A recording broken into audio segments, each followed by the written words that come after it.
Hi, good morning. Good morning. This is class number 2. We are working on connecting with God's help, the holy teacher, Rabbi Shalom Arush, that he should live for good and long days and be stronger and stronger and recover. He taught and brought down a beautiful thing, which is that what we all need to do in this generation of ours, he's teaching us and he's requesting of us, and therefore I want to help him because he's helped me so much, is that we need to work on uprooting sinat chinam and getting avas Yisrael, getting love for all people, all your community, if you're Jewish, all the Jews, and then of course everyone in the world. And if you're Christian, everyone in your family and your community, and then everyone in the world. And if you're Muslim, everyone in your community and everyone in the world. So you start with what's local, and you start with what's right in front of you. For example, I told my kids the other day, as I was thinking about these concepts, if you have to love your neighbor as yourself, you have to learn to love the Jewish people, learn to give warmth and want their success, and so on. Who is the closest people for these little cuties? Their sibling, right down the hall. That's their neighbor. That's their closest neighbor they have. You probably have a close neighbor too. It could be the guy you work with all day long in the office. Maybe you see your office mate more than you see your own family. He's your neighbor. He's your person. So, and a lot of people in our counseling center certainly tell stories about this coworker, about this person, about their brother, about their sister. And we need to learn to find love for them. And how do we do that? How do we do that? That's what these power classes are all about. And hopefully with God's help, we will find good, solid, healthy ways. What does it mean to love people? What does it mean to love them? So my daughter really helped me out with this, to enjoy them, to make them laugh, to celebrate the good in them. Now, we talked about last time, one of the primary reasons it's difficult to love people is because we've objectified them. We didn't use that word, but think about it for a minute. We have objectified them. How so? Do we realize they're a person? They are a person. A separate person than me. They also have feelings. They also have thoughts. They have a background. They have a future. They have a home or no home. They have patterns. They have defects and limitations and strengths. And they have a perspective on life that's maybe different than mine. Do I realize they're a person? They're not just a bag of disturbing thoughts and emotions. They are a person, a person, a person. And they have a personality. And their personality can be very difficult to mind. The Holy Rebbe Nachman said, such a beautiful thing, that the highest peace is the peace between opposites. Between feminine and masculine, light and dark, you and your neighbor, you and your sibling. And Ramdas, he taught, I love, love, love. If you think you're enlightened, spend a week with your neighbor. Spend a week with your family, he said. Spend a week with your family. Right? In other words, we need to work on this. We need to work on this. So I want you to identify, if you can, one person who you want to work on breaking through, have a breakthrough to love them, to enjoy them, to appreciate them. Now, if I realize they're a person, I can work on compassion. Well, what if they wronged me so bad in childhood? Don't choose that person today, because we're not going to give you tools that will help you with that today. Let's call that a black belt challenge. Let's start with a yellow belt. We're going to go from white belt to yellow belt, or maybe from no belt to white belt. And I'll be right with you. And we all have so many people. Even if you graduated 5 people, there's 10 more. And even if you graduated everybody, maybe you're frustrated with people for hating other people. Maybe I don't like you because you don't like people, which is amazing to think about for a minute. Do you ever think about how many open-minded people, and I used to think I'm one of them, now I'm kind of closed-minded, open-minded, I'm not sure. How many people who, open-minded, sort of liberal mindset, actually have so much negativity and so much almost hatred or dislike, resentment, judgment for other people who are, quote, closed-minded. When I was living in Eretz Yisrael and over there, what happened is I had a teacher named Rabbi Hart, and he was a student of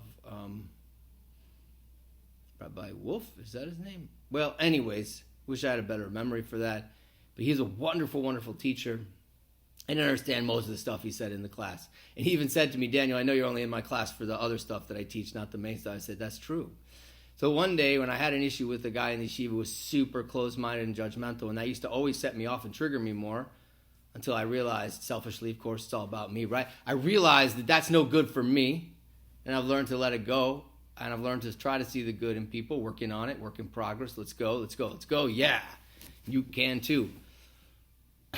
He said to me, if open-minded people, I think he started with closed-minded. He said, if closed-minded people would realize that open-minded people are often just another form of closed-minded people.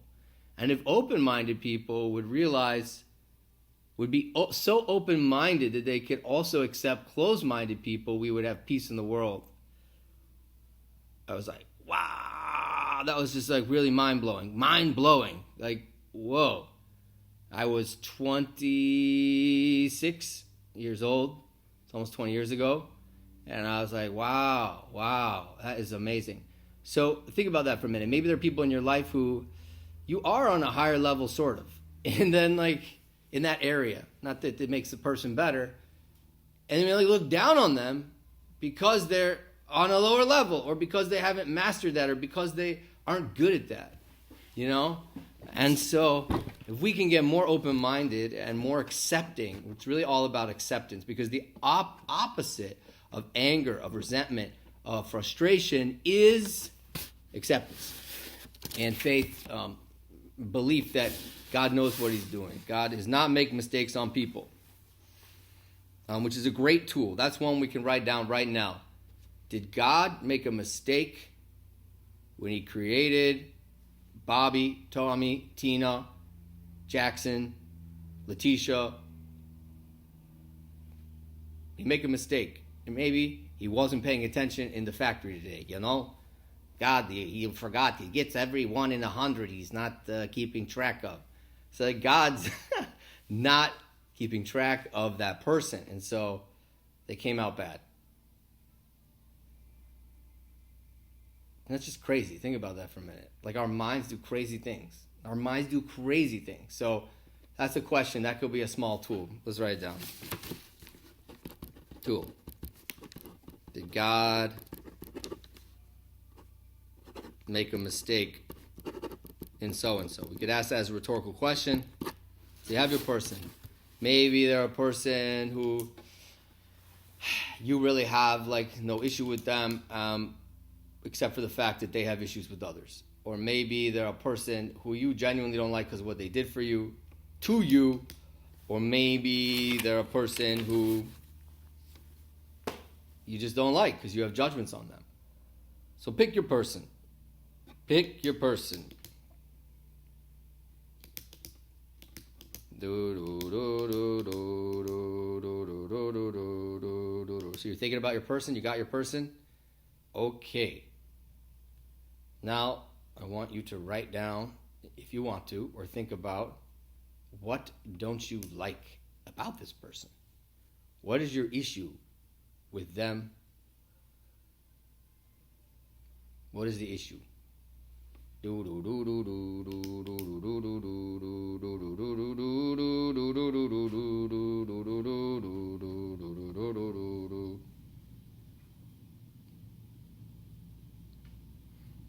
That's the question.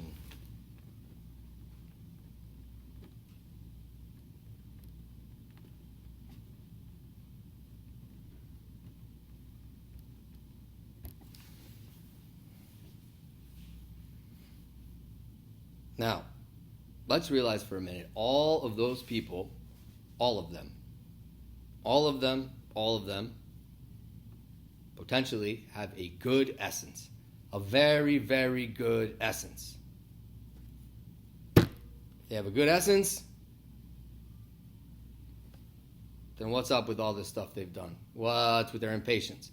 What's with their criticism they gave you? What's with their rejecting you? What's with their being so close-minded and hateful? What's with that?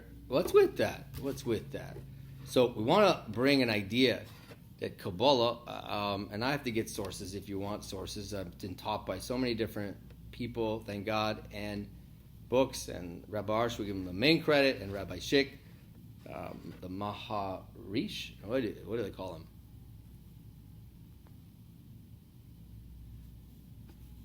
Another thing I don't know. So basically we have here the teaching that a person is a soul riding on a horse. A soul riding on a horse. Let's think about yourself for a minute. And by the way, what's really cool about these ideas we're exploring is they all can be applied in different ways to the self. So if I don't like myself for being closed-minded, and I'm annoyed with what I did to somebody else, I'm annoyed with what I did to me. So you can really reverse it. And if you want to choose a part of yourself for these exercises, do it. Do it again. And, okay. So, a soul riding on a horse. So we have this horse, and sometimes I like to think about it like, there's this soul riding on a horse, and the horse is like, grass, grass, grass. And it goes, it's like, oh my God, there's something really scary. And it runs off that way. And the soul's like, wait, that's a good challenge for me. That's a nice growth challenge. What are you doing? Everything's okay. That's false evidence appearing real. That's fear. I don't want to go that way. And the horse is going that way. It's going that way. But this helps understand it, because when I identify and construct and identify who I am in the wrong way, then I'm going to be confused about myself. And in the confusion, I make my own conclusions that are wrong. And if they're wrong, they lead me to not good feelings, wrong reactions. Not that they're understandable, but they're in the world of sheker, in the world of untruth. And truth is grounding, and sheker is destabilizing. Falsity is destabilizing. So we all want truth, because then we're connected to something very powerful. And everybody has their truth. Everybody has their authentic self inside. So sometimes some people, maybe it makes more sense to you. Language is a big deal here. Authentic self equals soul. Higher self equals soul. Atman. Where are all the words? Let's put them down. Let's put them down. Words for soul or self. Okay? The self. The higher self.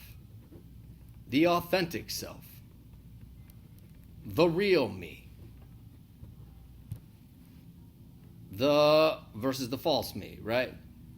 Who I really am. My essence. Neshama. I don't have on here yet. Soul. Divine force inside. Godly spark. How about Atman?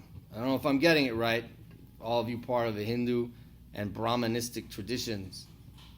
And, the Jesus inside? I don't know. I'll ask some of my Christian clients. I think that the soul would be good for the Judeo-Christian. I think the real me is something people use a lot. The authentic self versus the false self. Higher self, the divine self.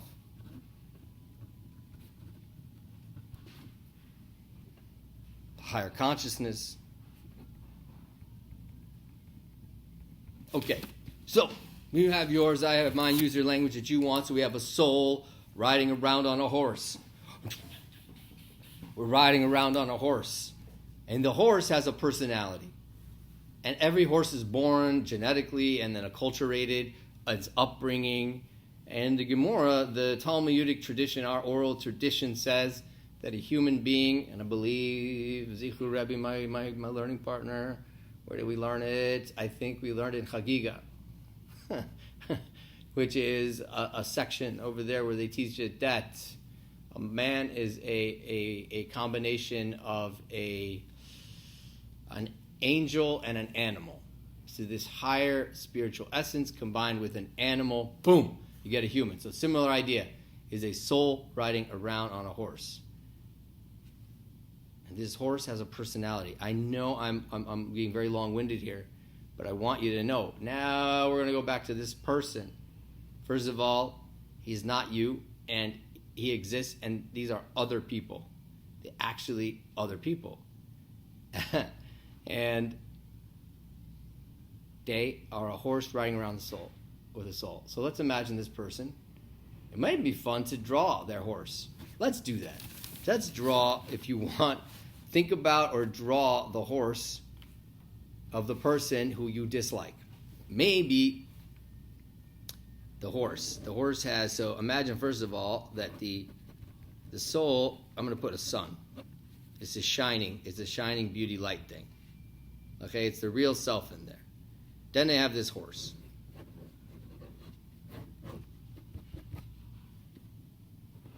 I'm going to put a cranky horse. What are you putting?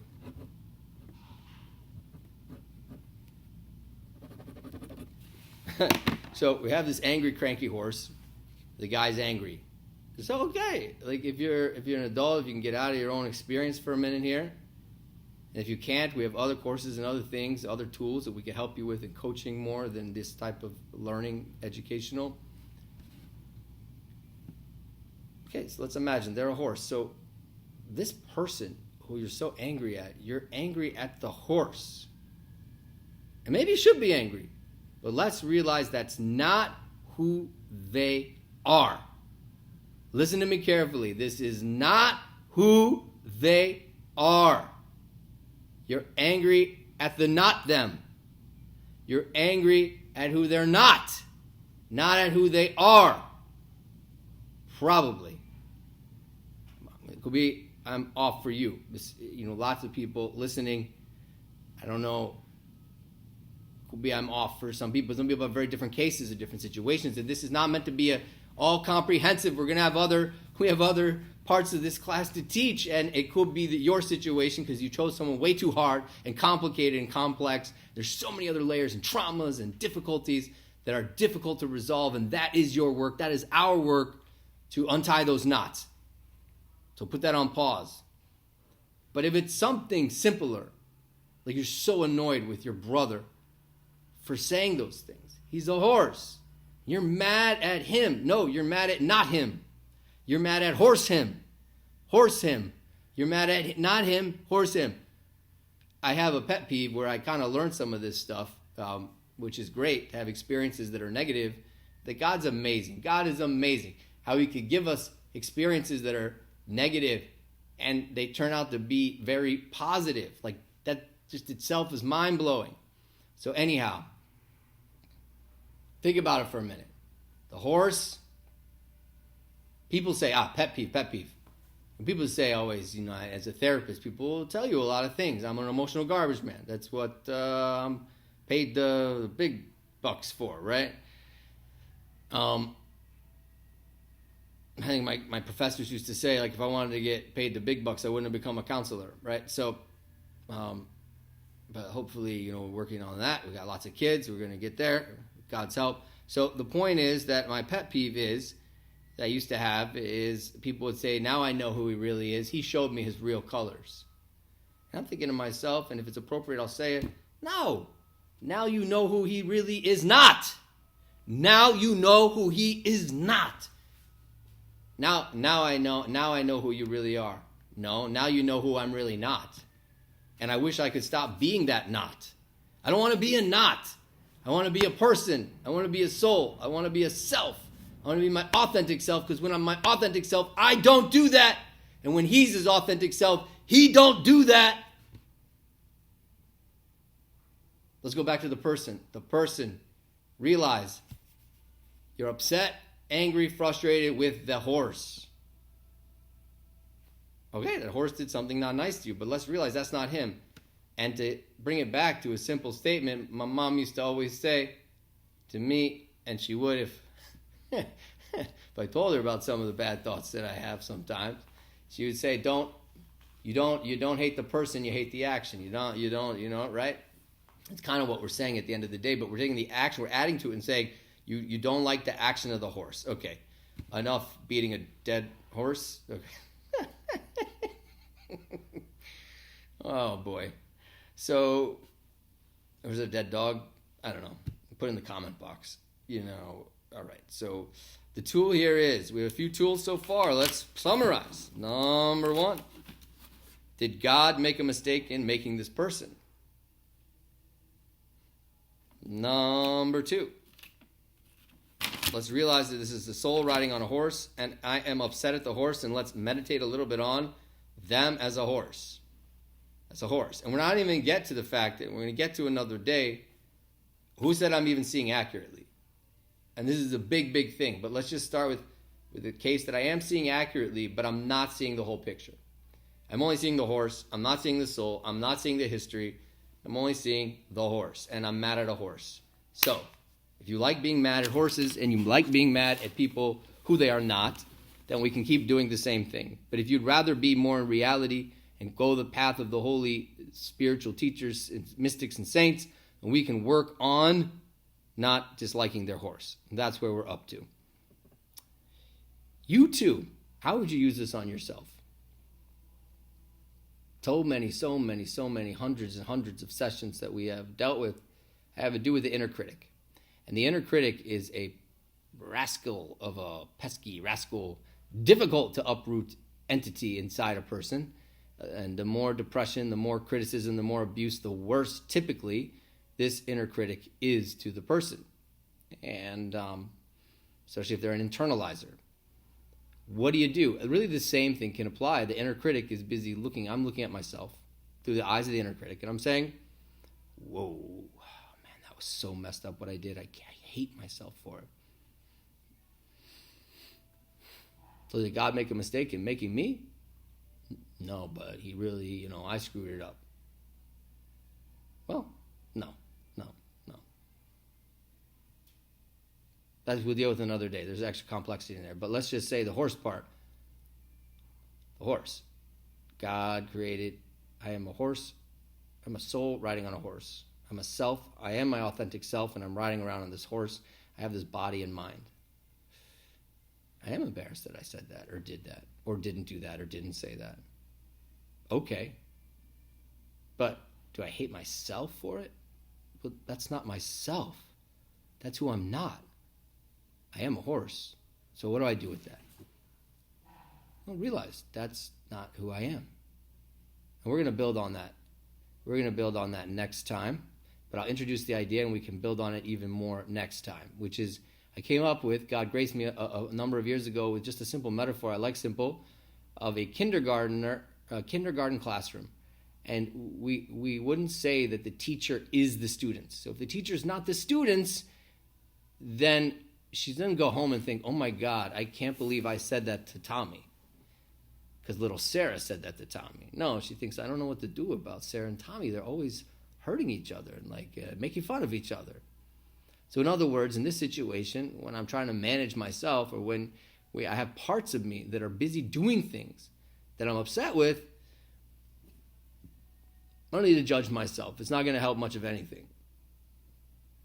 You think, I don't know what to do with this part of myself. But I am not all of these actions. I am the soul riding on a horse. So I hope this was helpful, and I hope you got something out of this. And if so, subscribe, like, whatever, and pass it on to other people. And we want to, and most importantly, he's asking us to pray and meditate every day, whatever, at least put time into it every day to pray for that more love of the Jewish people. Love, if you're Jewish and you're listening to this, and a lot of people are because of my community, or just to love your neighbor, your family, your neighbors, your community, and the world itself. So, and real love means first uprooting. We have to uproot the negative, and see the positive, and realize our minds are distorted, our eyes are distorted, and to pray, whatever form of words work for you, or meditate, whatever it is. Do the law of attraction on it. Okay, have a great day. Bye.